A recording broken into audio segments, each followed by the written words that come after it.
But BJP ఉందా ఇక్కడ కాంగ్రెస్ ఉందని అంటారు ఎక్కువ.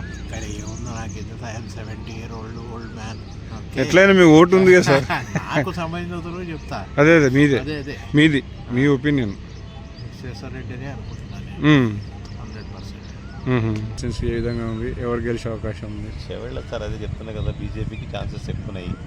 ఎందుకంటే అంత చదువుకున్న వాళ్ళు ఈవెన్ విలేజ్లో కూడా ఇప్పుడు బీజేపీ అంటేనే యాక్చువల్గా బీజేపీ అంటే ఎవరికి ఇష్టం లేకుండా ఒకప్పుడు ఊర్లో ఓన్లీ కాంగ్రెస్ బీఆర్ఎస్.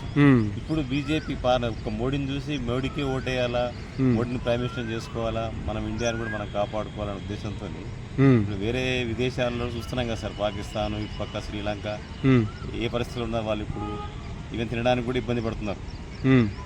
కాబట్టి మనం అంత సేఫ్టీగా ఉన్నాము. ఈవెన్ ఆరోగ్య సమస్యలు కూడా కరోనా వచ్చినప్పుడు కూడా బాగానే ఎదుర్కొన్నాం. ఈరోజు అందరు హ్యాపీగా ఉన్నాం, అందరికీ ఫుడ్ దొరుకుతుంది. ఈవెన్ ఏమంటారు సెక్యూరిటీ పర్పస్ కూడా కంఫర్ట్గా ఉన్నాం భారతీయులం అందరం. ఈవెన్ అంటే ముస్లిమ్స్ ఇండియాలో ఉన్నా ఎంత హ్యాపీగా ఉన్నారో పాకిస్తాన్లో అంత హ్యాపీగా లేరు వాళ్ళు. వాళ్ళు కూడా they are also like BJP. అంటే బీజేపీ అంటలేదు, మోడీ దగ్గర మంచిగా హ్యాపీగా ఉన్నాం అనే ఉద్దేశంతో నేను అనుకుంటే ఓటు శాతం పెరగవచ్చు తెలంగాణలో బీజేపీకి ఎక్కువ. అంటే రంజిత్ ఇప్పుడు రాష్ట్రంలో కాంగ్రెస్ వచ్చింది కదా, కాంగ్రెస్ కు ఫేవర్ గా జనాలు మారిండ్రు అనే ఉద్దేశంతో నేను చెప్పిన సార్, రాష్ట్రంలో ఇప్పటికీ ఏదైనా పంచాయతీ గ్రామ పంచాయతీల్లో కానీ విలేజ్ లెవెల్లో ఇప్పుడు మండల పరిషత్తులు కానీ జిల్లా పరిషత్ కాంగ్రెస్ కి పడతాయి ఓట్లు, దాంట్లో తిరుగులేదు. ఈ పార్లమెంట్ విషయానికి వచ్చినప్పుడు నేను నిన్న కూడా అటువైపు వెళ్ళా, తెలంగాణలో ఎటు సైడు మహబూబ్ నగర్ మొత్తం ఎంటైర్ మహబూబ్ నగర్ తిరిగినా, ఎవరు చూసిన ఊర్లో విలేజ్లో కూడా బీజేపీ వస్తుంది, బీజేపీకి వేస్తాం అనే ఉద్దేశంలో ఉన్నారు. ఈవెన్ ఇంకోటి ఏంటంటే కాంగ్రెస్ ఇది ఇచ్చే కదా పథకాలు, గ్యారెంటీలో మెయిన్ గ్యారెంటీ రైతు బంధు వాళ్ళకి ₹1 అందలే. ఎందుకు 5 ఎకరాల 5 ఎకరాల వరకు వేసింది సార్. ఇంతకుముందు ఏమైంది అంటే ఒకసారి అన్ని ఎకరాల పండుగలు అంతా హ్యాపీ ఎంజాయ్ చేసినారు, అదే మూడ్లో ఉన్నారు. ఇప్పుడు సడన్ గా 5 ఎకరాల కేసు బంద్ చేసేటప్పటికి చాలా మందికి వ్యతిరేకత ఏర్పడింది. ఆ రోజు కూడా ఇప్పుడు బీఆర్ఎస్ ఓడిపోవడానికి కారణం కూడా సార్ ఏమంటారు, దళిత బంధు కూడా అందరికి వేస్తే గెలిపించేటోళ్ళు, ఊర్లకు నీకు 2 మందికి ఇచ్చి మిగతా వాళ్ళకి ఇవ్వకపోతే మిగతా వాళ్ళంతా మొత్తం ఆయన కాకుంటే ఒక మాట ఇచ్చినాడు. ఏమి ఇచ్చినాడు, ఏదైతే రుణమాఫీ ఉందో మీరు ఇవాళ వెళ్ళి బ్యాంకులో తీసుకోండి, నేను 9వ తారీఖు ప్రమాణ స్వీకారం చేసిన వెంబడి మీరు రుణమాఫీ చేసేస్తా అన్నాడు. మరి దాన్ని ఇంతవరకు ఇంప్లిమెంట్ అంటే ఆ రోజులో అనుకున్నాడు కానీ మరి ఖజానా ఖాళీగా ఉంది కదా, మరి దాన్ని ఇంప్రూవ్ చేసుకోవాలంటే ఖాళీగా ఉందా ముందే తెలుసు సార్. ఆ రోజు వాళ్ళే అన్నారు కదా, అప్పుల్లో కూరుకుపోయింది రాష్ట్రం, ఒకరికి ఇంత ₹1,00,000 అప్పు వస్తుంది ప్రతి ఓటర్కి అనే ఉద్దేశంతో ఆ రోజు కూడా మనం డిస్కస్ చేసి వాళ్ళు ఎందుకు వాళ్ళు అంత హామీ ఇవ్వాలి, అటువంటి హామీ ఇవ్వకపోతే 2 లక్షలు వచ్చారు, 1 లక్ష కూడా ఇవ్వలే. 2 లక్షలు అంటే బాగానే ఉంటుంది కదా. ఇప్పుడు కూడా 2 లక్షలు ఆగస్టు 15 లోపల ఖచ్చితంగా చేస్తాను ప్రతి దగ్గర కూడా. 100 డేస్ కన్నోడు రేపు అంటే అప్పుడు ఎలక్షన్ అయిపోతాయి సార్, అప్పుడు పార్లమెంట్ అయిపోతుంది, ఇక గ్రామ పంచాయతీ విలేజ్లు అన్నీ అయిపోతాయి. ఆల్మోస్ట్ మేలో అంటున్నాడు, జూన్లో అంటాడు, ఆగస్టు వరకు అయితే అన్నీ అయిపోతాయి కదా. అప్పుడు ఖజానా ఇట్లే ఖాళీ ఉంటాయి, ఎడికలు తెస్తాడు పైసలు. రుణమాఫీ 2 లక్షలు అంటే చిన్న విషయమా సార్? జనాలకు నమ్మకం లేదంటారా? అట్లా తగ్గిపోయింది అంటున్నా, తగ్గిపోయింది. అంటే వచ్చింది 3 నెలలు అప్పుడే తగ్గడం అంటే సార్ 4 నెలలు దాటిపోయి అదే 4-5 నెలలు, సరే 4-5 నెలలు, 1 year 6 నెలలు అనేది కామన్. ఆయన ఏమన్నాడు సార్, అదే మాట చెప్పండి, నేను వచ్చిన గవర్నమెంట్ లో 5 సంవత్సరాలు చేస్తామంటే బాగానే ఉండే, అట్లా అనిలే ఎలక్షన్ మూవ్మెంట్ లో ప్రచారం చేసుకుంటూ కూడా నేను కూడా తెచ్చుకున్నా రుణం. ₹1,00,000 రుణం ఉండే సార్, ఇంకో ₹1,00,000 తెచ్చుకోండి పోయి 9th లోపల ఎవరు తెచ్చుకుంటారో వాళ్ళకి ఖచ్చితంగా రుణమాఫీ చేస్తాను అన్నాడు. తెచ్చుకున్నాము, మరి ₹1 రుణమాఫీ కాలే. రైతు బంధు అంటే నువ్వు అదే సార్ 10 ఎకరాలు పెడతావు, 5 ఎకరాలు పెడతావు, దాన్ని అనౌన్స్ కూడా చేయలేదు ఇంతవరకు కూడా. జగన్ ఉన్నాడు సార్, ఎన్ని ఎకరాలను ఉండని ఇంత అమౌంట్ అని ఫిక్స్ చేసినాడు, దాన్ని అందరు హ్యాపీ. ఉన్నోడికి ఏం అవసరం లేదు, లేనోడికి అయితే వస్తుంది కదా సార్. అట్లా ఇది కూడా దానివల్ల కొద్ది వ్యతిరేకత అనేది ఏర్పడింది. నేను అనుకోవడం ఏంటంటే బీజేపీ ఈ 2-3 బాబున్నారు బాగానే ఉంది, టీకే అరుణ, ఈవెన్ నార్కర్ను కూడా టఫే ఉంది, చెవెళ్ళ అట్లే ఉంది మీరు అన్నట్టు, ఇక్కడ మల్కాజ్గిరి అట్లే ఉంది. నేను అనుకుంటే 2 పోటీ ఇప్పుడు బీఆర్ఎస్ పక్క పెట్టేసినారు. ఎవరు బీఆర్ఎస్ వాళ్ళు కూడా బీజేపీకి వేసే అవకాశాలు ఎక్కువ ఉన్నాయి. ప్రధానంగా ఈ కాంగ్రెస్ టీఆర్ఎస్ మధ్యలో ఉందా, కాంగ్రెస్ బీజేపీ మధ్యలో ఉందా, ఎవరి మధ్యలో ఉంది పోటీ ఎక్కువ? కాంగ్రెస్ బీజేపీ మధ్యలో ఉంది, బీజేపీ రావాలని. బీజేపీ వచ్చే అవకాశం ఉందా? ఎందుకు? రాష్ట్రంలో కాంగ్రెస్ అధికారంలో ఉంది, మళ్ళీ ఏమి ఉన్నాయి కదా. అధికారంలో ఉంది కానీ ఇప్పుడు వచ్చి 3 నెలలు అయిపోతుంది కూడా ఇస్తామన్న హామీలు ఏవి నెరవేర్చలేదు. కరెంట్ బిల్ ఇస్తామని రాలేదు. వచ్చినాయిగా కొన్ని ఏరియాల్లో. కొన్ని ఏరియాలలో వచ్చి అందరికీ రావాలి కదా. మరి ఇప్పుడు రైతు బంధు అందరికీ రావాలి కదా. ఇప్పుడు అందరికీ అంటే 5 ఎకరాల 5 ఎకరాల వరకు లోపు అన్నారు. అయితే కూడా రాలేదు. ఇన్కమ్ ట్యాక్స్ కడితే వాళ్ళకి రాదంట. ఎందుకు రాదు వాళ్ళకి? మరి ఇన్కమ్ ట్యాక్స్ వాళ్ళే కదా తీసుకుంటారు. వాళ్ళకేమో డబ్బులు ఇవ్వకుంటే ఎట్లా? అంటే పేదవాళ్ళకంటే ఇప్పుడు ఒక 10 ఎకరాల పైన ఉన్న వాళ్ళను పెద్దవాళ్ళు అనుకోవచ్చు. ఇప్పుడు 10 ఎకరాల లోపు ఉన్న వాళ్ళు పేదవాళ్ళే కదా. అంటే ఇప్పుడు అసలు లేనోడు కంటే ఇప్పుడు 5 ఎకరాల నుండి 5 ఎకరాల వరకు ఇద్దామని. ఇప్పుడు కౌలు రైతులకు ఇస్తామన్నారు. కౌలు రైతుకి ఏ విధంగా ఇస్తారు? వాళ్ళకి ఎవరికి ఇచ్చారు? కౌలు రైతుకి ఇస్తామని చెప్పారు కదా. మరి కౌలు రైతుకి ఇక్కడే ఉంది. ఎవరికి ఇచ్చినట్టు ఎవరన్నా ఉన్నారా? చూపించారా? రాలేదు. మరి అది ఇప్పుడు ఇస్తారో తెలియదు కంపల్సరీగా. మరి ఇప్పుడు మధ్యతరగతి వాళ్ళు ఎక్కడ పోవాలి? మరి అటు పేదవానికి ఇస్తా అంటే పేదవాళ్ళనే ఉండాలా? మరి నువ్వు మధ్యతరగతి వాళ్ళకి ఎక్కడ పోవాలి? మధ్యతరగతి వాళ్ళు కట్టేది పన్నులు. పేదవాడు అసలు కట్టాడు, పన్నులు కట్టాడు, అన్నిటికీ ఎగ్గొడతాడు. వానికి కరెంటు బిల్లు ఇస్తాము, వానికే ఇస్తాము అంటే అందరు పేదవాళ్ళు మధ్యతరగతి వాళ్ళు ఉండవద్దా? ఇక సంపాదించుకోవద్దా ఎవరు కూడా?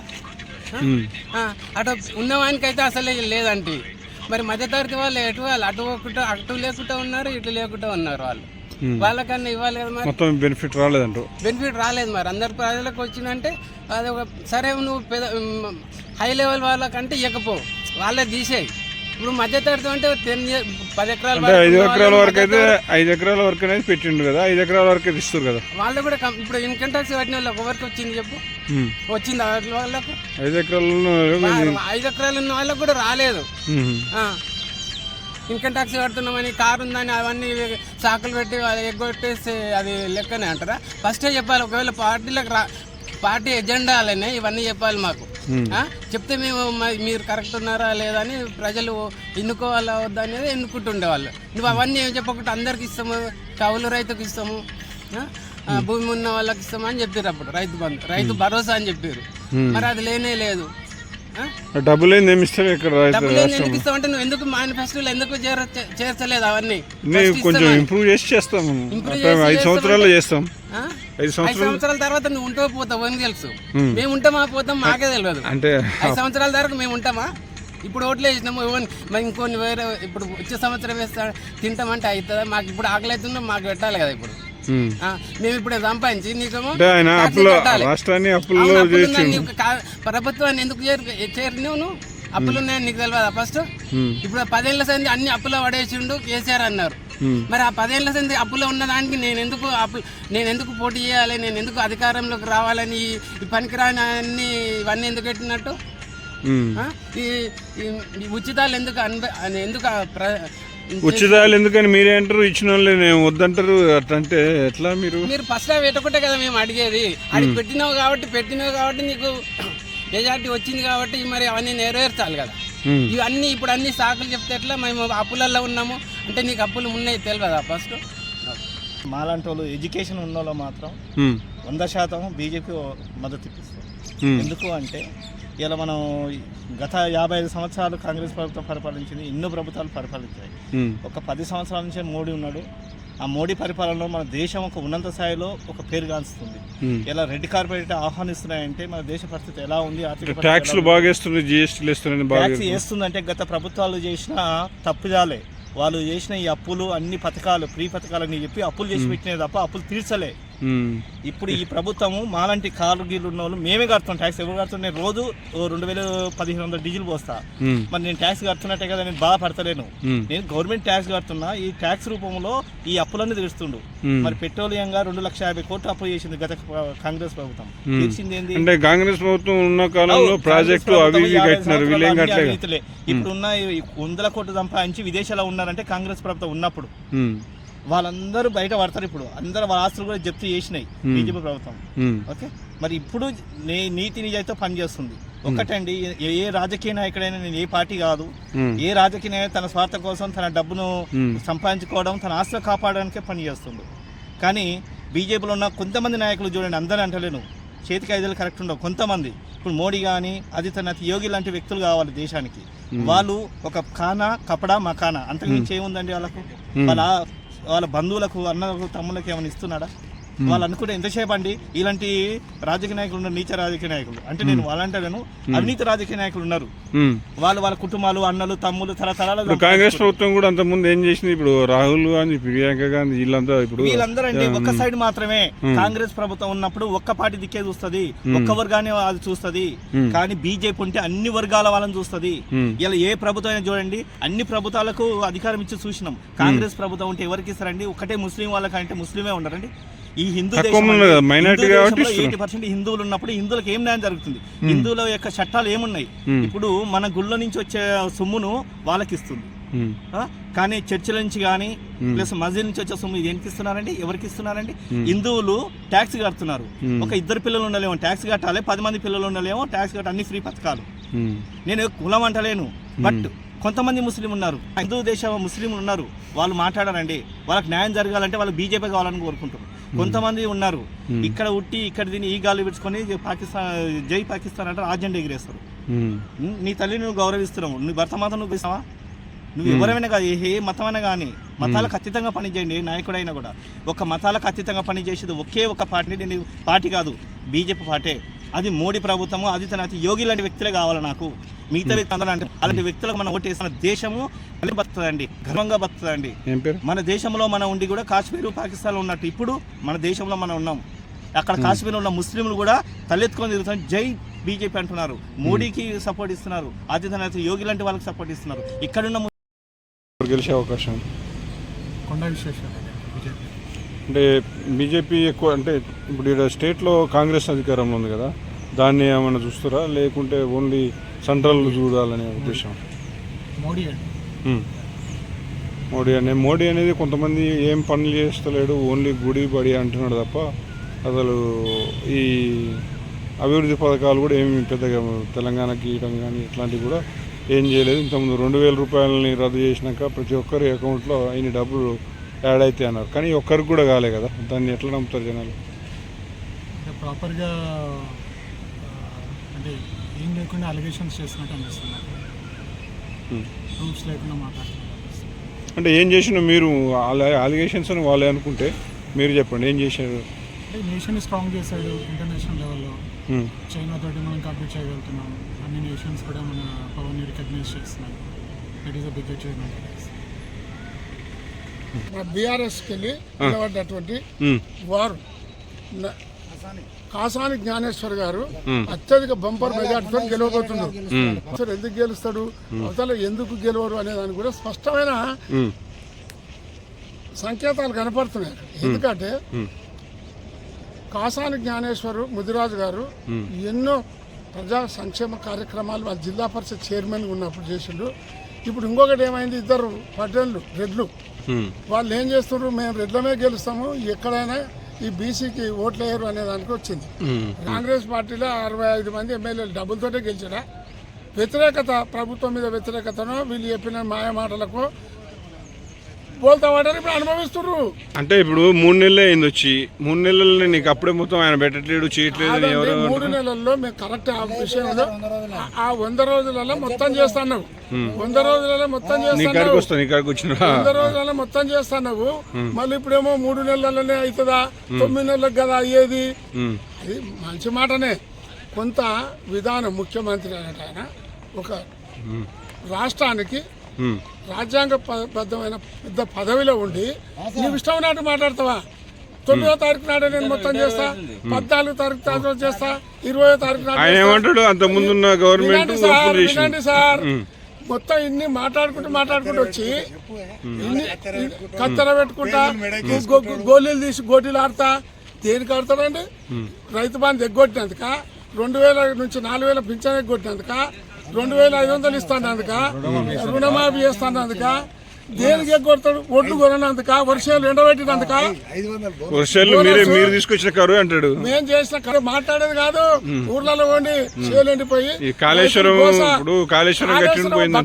వచ్చిన తిక్క మనిషి తిక్క కొడుకులు మాట్లాడతారు. కానీ కాళేశ్వరం అనేది 1500 కిలోమీటర్ల కాలువలు, 200 కిలోమీటర్ల టర్నల్స్, 3 బ్యారేజీలు, 15 రిజర్వాయర్లు, 15 సబ్ స్టేషన్లు, అది పెద్ద గొప్ప ప్రాజెక్టు. దాన్ని పట్టుకొని గొప్ప ప్రాజెక్ట్ కాదండి, వీళ్ళు ఈ కోమటిరెడ్డి బ్రదర్స్ కట్టింది ఒక కడియం ప్రాజెక్టు కొట్టుకునే పోయింది. మరి కేసీఆర్ దాన్ని రిపేర్ చేసినా లేదా? ఒక 2 తూములు అవేంటి 2 పిల్లలు ముగిపోతే ఓ పాయో పాయో పాయో, ఇదే పాయ పంచాయతీనా? దానికి గతి లేదా? తిక్క ఏమన్నా ఉన్నదా కిరణ్? భారతదేశ ఎలక్షన్లు కాబట్టి ఇది పార్లమెంట్కి సంబంధించిన ఎలక్షన్ కాబట్టి మోదీ నాయకత్వంలో భారతదేశంలో మరోసారి మోదీ ప్రధానమంత్రి కావాలని ఆకాంక్ష ప్రజలకు ఉన్నది, నాకు కూడా ఉన్నది. ఎందుకంటే ఆయన ద్వారానే దేశం ఈ యొక్క భారతదేశం ప్రపంచంగా పేరు మారుమోగుతున్నది. అయినా ఒక స్టెబిలిటీ గవర్నమెంట్ గురించి, ఒక దేశభక్తి గురించి, ధర్మం గురించి, ఈ ధర్మం ఇప్పటి నుంచే లేదంటారు కదా జనాలు, ఎప్పటి నుంచో ఉంది. ఓన్లీ ఆయన గుడ్లు బళ్ళలో పేర్లు చెప్పుకొని ఇన్ని రోజులు, ఇప్పుడు ఆ కవితమ్మ కాక బతుకమ్మ ఇట్లా చెప్పినట్టుగానే వీళ్ళు ఇట్లా చెప్తున్నారు అని అంటున్నారు. మేము ఉన్నమే ధర్మం గురించి, ధర్మాన్ని ప్రాథమికంగా ఫస్ట్ ప్రియారిటీగా తీసుకొని ధర్మంతో పాటు కూడా డెవలప్మెంట్ కూడా చేస్తారు కదా. ఏం చేసినారు? ఇంత ముందు 2,000 రూపాయలు ఇస్తాం రద్దు ఇస్తామన్నారు, అది చేసి తలా అమౌంట్లు వేస్తామన్నారు. ఒక్క అకౌంట్ లో వేసిరా? ఎవరు బీజేపీ గవర్నమెంట్ బ్లాక్ మనీ ఎక్కువ ఉంది, 2,000 నోటు బంద్ చేస్తాము, అది చేసి బంద్ చేసి 15 లక్షలు ఇస్తాను. ఓకే సరే, నెక్స్ట్ మీరు చెప్పారు. ఎట్లా ఏ విధంగా ఎవరు ఉండాలని ఆలోచన చేస్తారు అంతేగాని మన స్టేట్ కాదు కదా, సెంట్రల్ ఎవరు ఉండాలి? రాహుల్ గాంధీ, మోడీ ఆధ్వర్యంలో. అంటే కాంగ్రెస్ ఇప్పుడు ఎక్కువ ఇది ఊపందుకుంటుంది కదా బాగా ఎక్కువ. కొద్దిగా ఉరికొస్తుంది అంటే కొద్దిగా సీట్లు పెరుగుతాయి. ఎటు మోడీ వస్తాడు, మోడీ వస్తేనే మోడీది జనం మంది నమ్ముతలేరు అంటారు. జనం వాళ్ళే నమ్ముతారు. ఆ టైంకి ఆడికి వచ్చేసరికి ఆడే. ఇంకోటి కూడా జనాలు చెప్పారు కదా, వాళ్ళు ముస్లిమ్స్ ఏమో ఎక్కువ జనాలను వృద్ధి చేస్తున్నారు, మరి మరి మీరు చేసుకోవద్దని వాళ్ళు అంటున్నారు. మరి ఆ మాట అనేది కాదు కదా ఒక ప్రధానమంత్రి స్థాయిలో. ఏదైనా ఓటు కార్డుకు వచ్చేసరికి అంతా మోదే ఉంది సార్. మోడీ ప్రపంచ దేశాల నుంచి అయినా ఏది నుంచి అయినా. మీరు చెప్పరే ఈ చేవేళ్ళు ఎవరు గెలుస్తారు? చేవేళ్ళ కొండ విశ్వేశ్వరరెడ్డి గెలుస్తాడే. ఆయన మీద నెగిటివ్ పాయింట్స్ లేవు ఒక రకంగా. ఆయన గురించి అంత పాజిటివ్ థింకింగ్ ఉంది కాబట్టి plus point. Next central level చూసుకుంటే కాంగ్రెస్ పార్టీకి అనుకున్నట్టు నాటకం లేదు. సౌత్లోనే రావాలని కూడా కాంగ్రెస్ సౌత్ వస్తే కర్ణాటక, సౌత్ లో అసలు ఈ బీజేపీ ఎప్పుడు కూడా ఎదగట్లేదు, ఎదగే పరిస్థితి కూడా కనబడతలేదు. కాకపోతే ఇప్పుడు ఇంప్రూవ్మెంట్ అవుతుందని ఆలోచన. అయితే సెంట్రల్ లో మాత్రం నరేంద్ర మోడీ ఉండాలి ప్రైమ్ మినిస్టర్ ఆలోచన. ఎందుకంటే మరి అన్ని ఇప్పుడు సెక్యూర్ నెగిటివ్ పాయింట్ చెప్పలేకపోతారు నరేంద్ర మోడీ గురించి, అందుకని నరేంద్ర మోడీ ఉండాలని ఆలోచన.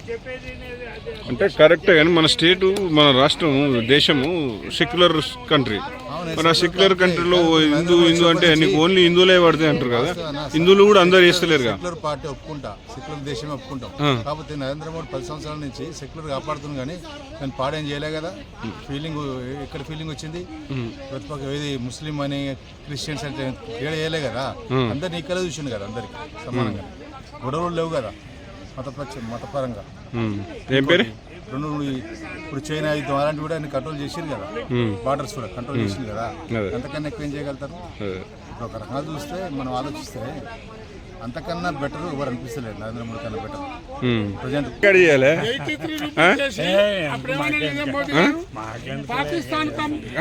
ప్రధానంగా ఎవరు ఎందుకు వస్తారు, ఎవరు వస్తారు అనేది చెప్పాలి కరెక్ట్.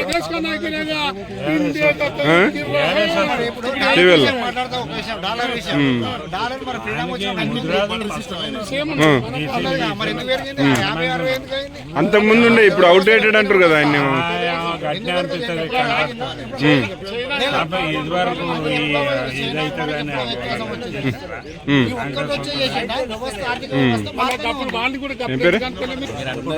తర్వాత బీజేపీ కూడా ఒక మతతత్వ పార్టీ తప్ప జనాలు ఇది మనది దేశం సెక్యులర్ కంట్రీ.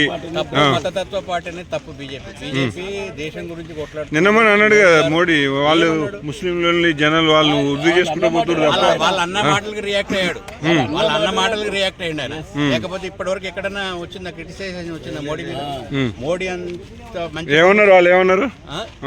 ఎవరు ఏమన్నా కూడా మోడీ అనేది ఎప్పుడు కూడా మీరు గుర్తుంచుకోండి దేశం గురించి మాట్లాడుతున్నాడు. ఆయన సొంతం గురించి కాదు, లేకపోతే ఆయన ఏదో స్వరాజ్ ఇది నా ఏరియా లేకపోతే అదే కాదు. మరి నువ్వు 10 ఏళ్ళు ఏం సాధించినావు? ఇప్పుడు నీవు 2000 నోటు సాధిస్తా రద్దు చేస్తావు చేయించినావు, మరి డబ్బులు ఇస్తావు, ఎంతమందికి వేసినావు అకౌంట్ లో? ఇదే నిదర్శనం మోడీ పాలనకు. అక్కడ జరిగింది నిన్న జరిగింది ఇదే నిదర్శనం. ఆయన గుళ్ళు కాదు హాస్పిటల్ కట్టియాడని చెప్తున్నాడు. ఒక పాప చనిపోయింది వాళ్ళకు. కాబట్టి ఇదే మోడీ నిదర్శనం ఆయన పరిపాలనకు. ఎందుకంటే మన దగ్గర కాలేదు, ఇది నార్త్ సైడ్ జరిగింది. ఇప్పుడు ఎవరో పొలిటికల్ లీడర్ కాదు ఇది మాట్లాడేది, ఒక చిన్న పాప చనిపోయిన వాళ్ళ ఫాదర్ మాట్లాడుతుండు. కాబట్టి ఇదే నిదర్శనం. మనం ఏం చెప్పనవసరం లేదు. ఈ ఎన్నికల్లో మోడీకి గుణపాఠం కంపల్సరీ ప్రజలు చెప్తారని ఆశిస్తున్నాం. ఇప్పుడు చేవెళ్ళే రంజిత్ రెడ్డి కంపల్సరీ గెలుస్తాడు. ఎందుకంటే ఆయన సౌమ్యుడు, ఎక్కడ కాంట్రవర్సీలు ఉండదు, జనాల్లో ఇటంగా ఉన్నాడు కాబట్టి, ఆయన మీద ఏ మచ్చలేదు కాబట్టి, పార్టీ మారినా ఆయన వ్యక్తిగతంగా ఇమేజ్ ఉంది కాబట్టి, ఆయన ఏ పార్టీలు ఉన్నా ఏదున్నా ఆయన వ్యక్తిగతంగా చాలా మంచోడు కాబట్టి జనాలకు అది తెలుసు. కొండా విశ్వేశ్వరరెడ్డి ఆయనకు జనాల్లో కలవడు కాబట్టి, ఎప్పుడైతే జనాలకు కలిసే నాయకుడు ఉంటాడో వాళ్ళే గెలుస్తారు కాబట్టి, సౌమ్యుడు ప్రజల్లో ఉన్న మనిషి కాబట్టి ఆయనకు పార్టీలు మారినా వ్యక్తిగతంగా జనాల దగ్గరికి పోయే సత్తా ఉన్నది కాబట్టి, ఆయన ఎవరు వచ్చినా ఏం చేసినా ఆయన సౌమ్యుడు కాబట్టి కొండా విశ్వేశ్వరరెడ్డికి ప్రజలలో అంత చొచ్చుకొని పోయే మనస్తత్వం లేదు. ఆయన ఉన్నారు వ్యక్తిగతంగా ఆయన బాగుండొచ్చు కానీ జనాల్లో ఉండాలి, జనాల సమస్యలు తీర్చాలి కాబట్టి ఈ ఎన్నికల్లో చేవెళ్ళ నుంచి రంజిత్ రెడ్డి గెలుస్తాడని మేము కోరుకుంటున్నాం. భారతీయ జనతా పార్టీ అభ్యర్థి శ్రీ కొండా విశ్వేశ్వరరెడ్డి గారు, ఆయన ప్రొఫైలు, ఆయన యొక్క యాక్టివిటీస్, ఆయన సోషల్ వర్కరు అన్నిట్లలో కూడా ఉన్నాడు. ఇంతకుముందు కూడా చేసాడు. ఇప్పుడు కొంతవరకు ఎక్కడ ఏంటంటే నువ్వు ఏ ఓటర్ని స్పందించినా కూడా మేము మాత్రమే భారతీయ జనతా పార్టీకి వేస్తామండి, మాకు ఎవరైనా క్యాండిడేట్ అంటారు. కానీ ఇక్కడ మాకు దగ్గర క్యాండిడేట్ లెజెండ్ అండ్ పార్టీ. అందుగురించి ఇప్పుడు ఎవ్వరు కూడా ఆలోచించేది ఏంటంటే సనాతన ధర్మం, హిందుత్వము, భారతీయులు, హిందూ దేశము, హిందూ రాష్ట్రము కావాలని చెప్పేసి ప్రజలు కోరుకుంటారు. రోజు వాట్సాప్లో, సోషల్ మీడియాలో, ఇన్స్టాలో చూస్తున్నారు. ఒక్కొక్కరు ఏమని వీడియో పెడుతున్నారు, देखो अगर वोट नहीं दिए तो ऐसा हो जाएगा, अगर वोट दिए तो ऐसा हो जाएगा. డిఫరెంట్ అంటే సెక్యులర్ కంట్రీ మనది. సెక్యులర్ కంట్రీలో మన హిందూ దేశం ఆ దేశం అనే సెక్యులర్ ఫస్ట్ స్టేట్ నుంచినప్పుడు కూడా మీకు యాక్చువల్గా ఈ బీజేపీకి ఒక నాయకులు లేరు. సర్దార్ వల్లభాయ్ పటేల్ని కూడా కాంగ్రెస్ నుంచి లాక్కొని వాళ్ళని మీరు గెయిన్ చేసుకున్నారు తప్ప అది లేదని వాళ్ళ అభిప్రాయం. జనసంఘ్ నుంచి సర్దార్ వల్లభాయ్ పటేల్ని భారతీయ జనతా పార్టీ లాక్కోలేదు. సర్దార్ వల్లభాయ్ పటేల్ యొక్క ఆశయాలు, ఆయన యొక్క ఉద్దేశాలు, ఆయన యొక్క ప్రిన్సిపల్స్, ఆయన ఐడియాలజీస్ డిఫరెంట్. ఆయన ఐడియాలజీకి ఈ యొక్క జనసంఘ ఐడియాలజీకి కంబైండ్ అయింది కాబట్టి ఆయన యొక్క ఈ విధంగా పోయిండని చెప్పేసి. సర్దార్ వల్లభాయ్ పటేల్కు ఆ రోజు ఎన్ని ఓట్లు వచ్చినాయి, జవహర్లాల్ నెహ్రూకి ఎన్ని ఓట్లు వచ్చినాయి ప్రతి ఒక్కరు తెలుసు. ఎన్ని వచ్చినా ఆయన కాంగ్రెస్ వాదేనే కదా. కాంగ్రెస్ వాదిని మీరు బీజేపీ వాది అని మేము చెప్పడం కాదు, ఆయన యొక్క ఆశయాలు ఆ విధంగా ఉన్నాయి కాబట్టి మేము ఆ విషయాలను అవి కంటిన్యూ చేస్తున్నాం. అంతేగాని ఆయన మావాడు ఈయన మావాడు అని కాదు. అప్పుడు ఎవరు లేరు. అప్పుడు ఓన్లీ కాంగ్రెస్ ఉన్నప్పుడు, తర్వాత జనసంఘ్ పుట్టింది. జనసంఘ్ నుంచి ఆ యొక్క ఉద్దేశాలతోటి స్వయం సేవకు వచ్చింది. స్వయం సేవకు నుంచి ఒకటి బజరంగ దళ్ వచ్చింది. బజరంగ దళ్ నుంచి విశ్వ హిందూ పరిషత్, అట్నే రాష్ట్రీయ స్వయం సేవక్, ఇవన్నీ కూడా ఒక వింగ్స్. ఇవన్నీ కూడా అన్ని ఒక ఉద్దేశపూర్వకంగా వాళ్ళు ఏ ఒక ప్రిన్సిపల్స్ ఐడియాలజీ ఫాలో అవుతారో అదే. వాళ్ళంతా ఏంటంటే దేశభక్తి. ఫస్ట్ మన దేశం, మన రాష్ట్రము, మన దేశం, మన భారతీయులు, మనం అందరం ఒక తిరుగుండా. అంతేగాని మేము వాళ్ళు వీళ్ళు అని secular what is the meaning of secular అంటే అందరం కలిసి ఉండాలని చెప్పేసి. అంతేగాని ఇక్కడ నేను మాత్రం నేను రైట్స్ చేస్తాను, నాకు ఇవి కావాలి, వీళ్ళు మాత్రం అక్కడ పక్కన అట్లాంటి సెక్యులర్ అంటే అందరం బాగుండాలన్నప్పుడు మరి కొంతమంది ఇప్పుడు కూడా Bharatiya Janata party Muslim against కాదు. It's wrong concept. మొన్న మోడీ అన్నాడు కదా, ఇప్పుడు ముస్లింలు అంటే ఓన్లీ జనాలు వృద్ధి చేయడానికి వచ్చిందంటే వాళ్ళు వాళ్ళ జనాభా పెంచుకుంటారు అని అన్నారు కదా. అది ఏ ఉద్దేశంతో అన్నారంటే ఇక్కడ మన భారతీయులంతా కూడా ఇది చేస్తున్నప్పుడు వాళ్ళు ఈ విధంగా అటాకింగ్ చేస్తున్నారు కాబట్టి ఇది మనం జాగ్రత్తగా ఉండాలి, అప్రమత్తంగా ఉండాలి అని చెప్పేసి చెప్తున్నారు. ఆ విధంగా చెప్పింది తప్ప ఇంకా వేరే ఉద్దేశం కాదు. యోగి ఆదిత్యనాథ్ లేకపోతే ఈ రోజు ఉత్తరప్రదేశ్లో ఎలాంటి పరిస్థితి ఉండదు. కేరళలో ఏం చూస్తున్నారు మీరు? మళ్ళీ అలాగే ఇక్కడ ఇప్పుడు కర్ణాటకలో ఏమైంది? కర్ణాటకలో విన్ అయిన నెక్స్ట్ డే నాడే పాకిస్తాన్ జిందాబాద్ అని చెప్పేసి జెండాలు ఎగుతున్నటువంటి సందర్భాలు ఎన్నో ఉన్నాయి. ఈ రోజు మీరు సోషల్ మీడియాలో చూస్తున్నారు. ఈ రోజు ఒక వాట్సాప్ లో పెట్టిండు, అగర్ ఆప్ కిసీకే పార్టీ వేర్ అయిందో మీరు ఏ పార్టీలో నన్ను ఉండండి, కానీ చేయి గుర్తుకు ఓటేయండి. ఎందుకు గురించి ఓటేయండి అంటే మనకు వాళ్ళు ఎవరు నరేంద్ర మోడీ ఒక స్కీములు తీసుకొస్తాడు, మనకి ముస్లిమ్స్ అగనెస్ట్గా తీస్తారు కాబట్టి మనం ఆయన అడ్డుకోవాలి అని చెప్పేసి ఇట్లా ఈ విధంగా పెడుతున్నారు. కానీ పబ్లిక్ ఏమనుకుంటారు అంటే ఇప్పుడు బీఆర్ఎస్ చేస్తే బీఆర్ఎస్ పోయి ఆడ ఏం చేసేది లేదు కాబట్టి ఆ బీఆర్ఎస్ ఓట్లు కూడా భారతీయ జనతా పార్టీకి వేయాలని చెప్పేసి ఓటర్లు అనుకుంటున్నారు. ఇంకా కొంతమంది ఏమో ప్రచారం చేస్తున్నారంటే భారతీయ జనతా పార్టీ కేవలము మాస్ ఏరియాలోనే ఉంది, అది క్లాస్ ఏరియాలోనే ఉంది, మాస్ లేదని చెప్పి. కానీ ఈరోజు మాస్లో కూడా చాలా చేంజెస్ వచ్చినాయి, మార్పులు వచ్చినాయి. ప్రతి ఒక్కటి వాళ్ళు కూడా సోషల్ మీడియాలో చూస్తున్నారు, వాట్సాప్లో చూస్తున్నారు, పేపర్ చూస్తున్నారు, రోజు ఈ యొక్క ప్రచారంలో వాళ్ళు కూడా పాల్గొంటున్నారు. కనుక అప్పట్లాగా చెప్తే వినేటట్టుగా సందర్భాలు ఏం లేవు. ఏవో కొంతవరకు ఉంటుంది అట్రాక్టివ్ ఆ ఉచిత స్కీములు వాటి మీద తప్ప ఇప్పుడు మాత్రం అట్లాంటి సందర్భం లేదు. కాబట్టి నేను అందరితోటి కూడా అదే అప్పీల్ చేస్తున్నాము. ఈ రోజుకైనా కూడా మీ పవిత్రమైన ఓటును, మీ విలువైన ఓటును వృధా చేయకండి. ఒక్కసారి తప్పు చేసినట్లయితే 5 సంవత్సరాలు కాదు 50. నమస్తే సదా వత్సలే మాతృభూమి వయా హిందూ భూమి నమస్తే అందుగురించి